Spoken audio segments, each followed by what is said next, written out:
Hey y'all, welcome to the Pungo Prairie. Who doesn't love a great pizza, eh? I know I do. And my favorite pizza for flavor is Briar Hill pizza. You might remember a few years back I did a video on my grandpa, but that's Briar Hill pizza. But my favorite pizza for crust is a Neapolitan style pizza. You know, those kind that are baked in a wood burning oven, brick oven, and have the nice crunchy bottom and that crunchy, airy crust going all the way around. And one of the things that has always been high on my wish list is one of those wood-fired pizza ovens. But one of the things that's already been very low on my priority list is one of those wood-fired pizza ovens. If you know what I mean, those things are expensive. Well, I figured out a way to make a pizza in a wood-fired oven. And I just happen to have one right here in the Pungo Prairie, a little house on the Pungo Prairie. I have another one over there in the Pungo Prairie Saloon. I even have a third one out there in the barn. So I came up with a way to bake a pizza in my wood stove. Now, the inspiration for the dough for this pizza, I ran across this fella on YouTube. His name is Vito Locapelli. And I'm gonna tell you something. I've watched this guy, a bunch of his videos. He is the king. He's the maestro of all things pizza. And that's where the inspiration for the dough recipe came from that I'm going to show you in this video. But if you haven't checked this out, Vito Locapelli on YouTube, I'm going to leave a link to his channel right down here in the description box below because you really need to do that. So if you want to see how it all turns out, don't go nowhere because you don't want to miss this.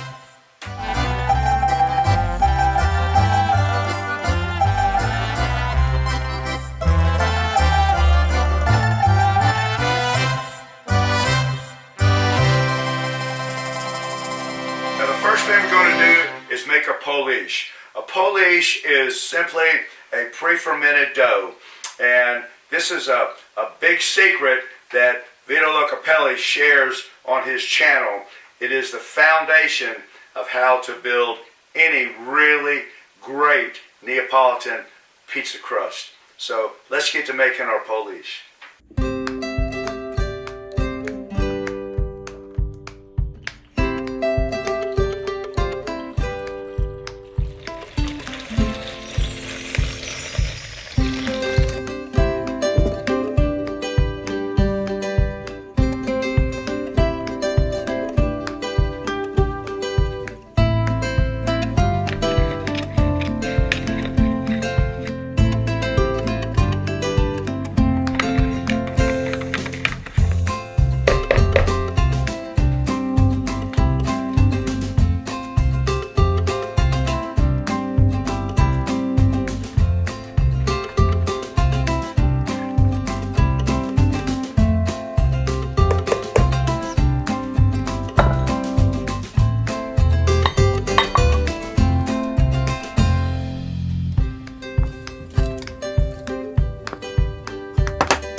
overnight in the fridge. I'm going to take this time to show y'all how I set up my wood stove here and converted it with very minor modification into a wood-fired pizza oven.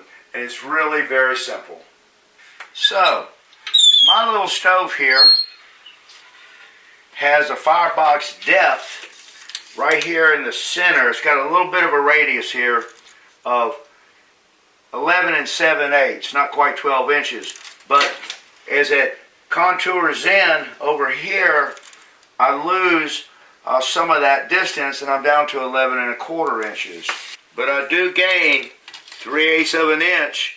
I'm at 12 1/4 in the flat wall between these two little pillars that project out.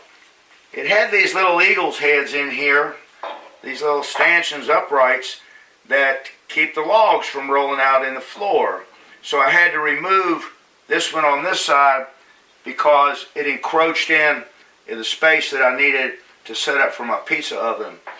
And this little stanchion was held in place by only one bolt, which I unscrewed, and that was very easy to do. Now, my buck stove that's out there in the barn, that doesn't have any of these log retention uprights at all. And maybe a lot of y'all's stoves won't have them either, so you don't even have to fool with that. But this is going to be very easy to put back. If I decide I want to put it back, I screwed the bolt back in the hole where it was so I wouldn't lose it. And we're going on to the next step.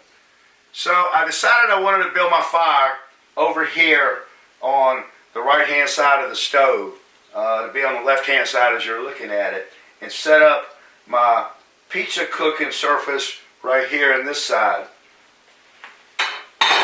And I wanted it to be somewhat elevated from where the wood was going to be burning.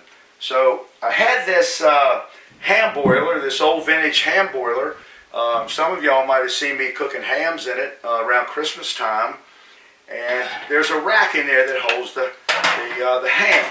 And this little stand sits in the bottom of the boiler, and that holds the rack that holds the ham. So I figured that would be the perfect thing, the stove that just fits, to give me my desired elevation for the cooking surface. And what are we going to use for the cooking surface? Well, there's several possibilities here. You could, I suppose, if you had a little rack like that or something similar, just stack a couple of fire bricks on it. I knew I was limited on space, and I knew I needed something that would withstand the heat. So I went up to the Walmart and bought this 10.5-inch diameter round griddle pan. And I figured I could take this little pan and it'll sit perfectly on that little rack, just like so. How easy is that, right?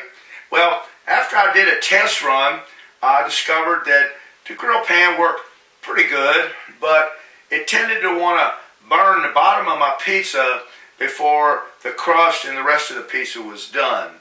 And I got a little bit too crunchy bottom, if you know what I mean. So I had to go back to the drawing board, and here's what I came up with.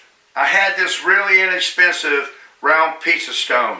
It was 13 inches in diameter. Well, you know, I only had barely 12 inches of space in there. So I knew I was going to have to make some modification. So I just took my masonry blade on my skill saw and took about an inch off the back side of this, made a little notch here where it could slip around that little kind of pillar that I showed you going in there, like so.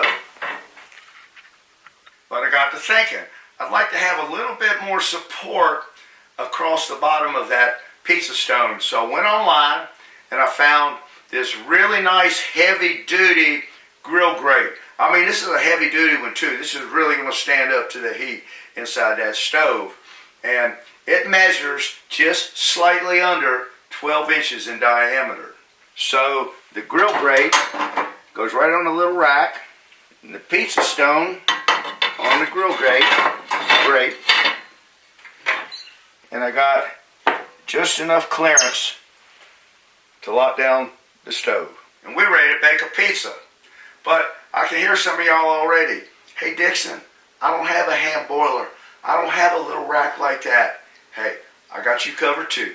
I bet you can find a Dutch oven. Now what I suggest is a Dutch oven with the little feet on it, the little legs. Now this one has a 10.5-inch diameter, but the diameter of the bottom still was a little too wide to fit on inside the firebox. So that's where these legs came in handy. They got it up just enough to give me the clearance that I needed to slip it in there. So go right in with our Dutch oven, set a little wrap on top, a pizza stone. Everything fits nicely, and you're ready to bake a pizza too.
just look at this pizza.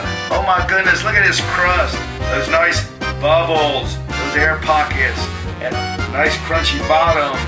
Oh my goodness. Vito Locapelli, I don't know if this is going to be anywhere near as good as yours, sir, but hey, this ain't bad for a country boy. I might pour me a glass of wine. Hey, you want some pizza, little doggy? Oh, listen to that crunch.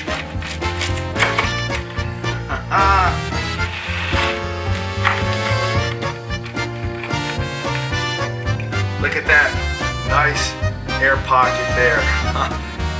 And that crunchy crust.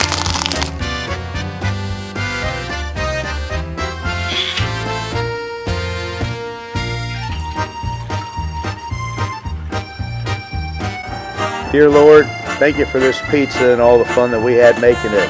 And for Vito Locapelli for sharing his knowledge and his recipes. Bless his food now to nourish our bodies and strengthen us for life in need. Through Jesus we pray. Amen. Vito Locapelli, again, I don't know if this is going to be anywhere near as good as yours because like I said in the beginning of this video, you are the king, the maestro of all things pizza, at least from what I've seen. A lot of other folks know that I'm Italian too, at least part Italian. My mama's daddy's daddy immigrated from the Basilicata region of southern Italy back in the late 1800s. And he settled in around Youngstown, Ohio, a place called Briar Hill. And Briar Hill is famous for its pizza too. I did a video a while back, right here on my channel, Grandpa Ballette's Briar Hill Pizza. So maybe check that out. Anyway, you hear Tally Girl growling in the background. She wants a piece of this pizza too. Anyway, I hope you all enjoyed watching this video as much as I did making it. I wish you were here to share a piece of this pizza with me, but I really appreciate y'all dropping by to visit Tally Girl and I here on the Pungo Prairie. Please stay safe. God bless. Come back soon. We love you.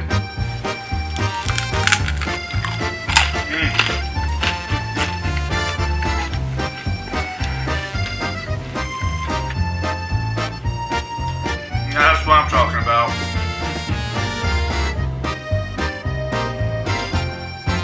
Cheers, y'all. There you go, baby.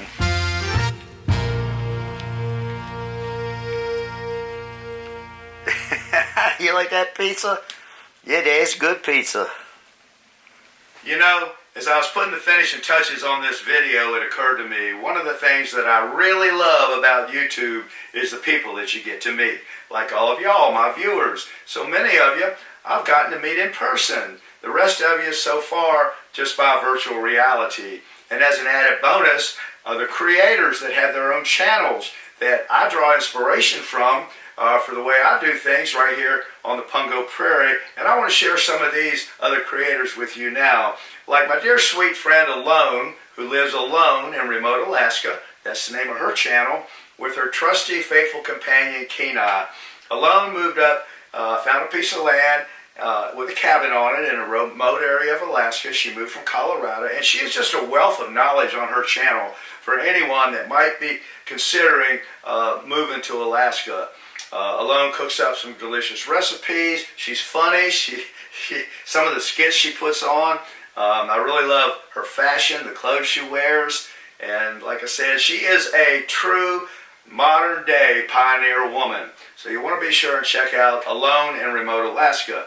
Another one of my favorite channels is Templeton Thompson and her man Sam Gay down on a farm near Nashville, Tennessee. Tempy and Sam are both very accomplished and talented songwriters, musicians, singers, and composers. Right now, Sam's got a Kickstarter program going on that you want to check out. Tempy, she loves her horses. She's the original hippie chick cowgirl. So please be sure you check out Templeton Thompson and her man Sam Gay. And while you're down in Tennessee, you want to swing by and check out the lady of the farm, Ida Jean. Oh my goodness, what can I say about Ida Jean? She is so sweet. She's not only sweet, she's beautiful, she's talented, she's an accomplished songwriter, singer, and musician as well. and she lives on her farm by herself with all her little critters, her horses, her animals, wildlife, her cats, and her German Shepherd dog, Willa. And Ida's always cooking up something fun with things she forages around on the land there that are not only interesting to watch, but they're good for you too. And it amazes me the way that she keeps up that farm by herself. That's a lot of work, I know. And then there's my favorite French country girl, Lisette, who lives way up in northern Ontario with her German Shepherd dog, Miss Snow, in their cabin in one woman's wilderness. Now, Lisette is always doing something fun. She's, you talk about talent, it's endless with Lisette. I mean, she's probably built the cabin by herself. She goes out and taps the maple trees to make her own creations from maple syrup. She's always cooking up a recipe with a fun twist to it. She puts on funny skits. Oh my goodness. And she's an artist, an accomplished artist with her oil paintings. And, you know, my daddy was a photographer, and he said that photography was art of painting with light. And that is certainly Lisette. The way she sets up her shots, she has been so inspiring to me to try to do the same. She is truly an artist that paints with light. And she does it all from her iPhone. So please check out One Woman's Wilderness, Alone in Remote Alaska, Templeton Thompson and Sam Gay, and The Lady of the Farm, Ida Jean. You'll be happy that you did. Well, that's all for now. Again, God bless, stay well, and be safe. No, Tally girl, you stay right there and leave that swan alone. You can't still be hungry, you just had pizza. Yeah, Daddy, but I'm always hungry. I don't care, Tally girl, you are not eating that swan.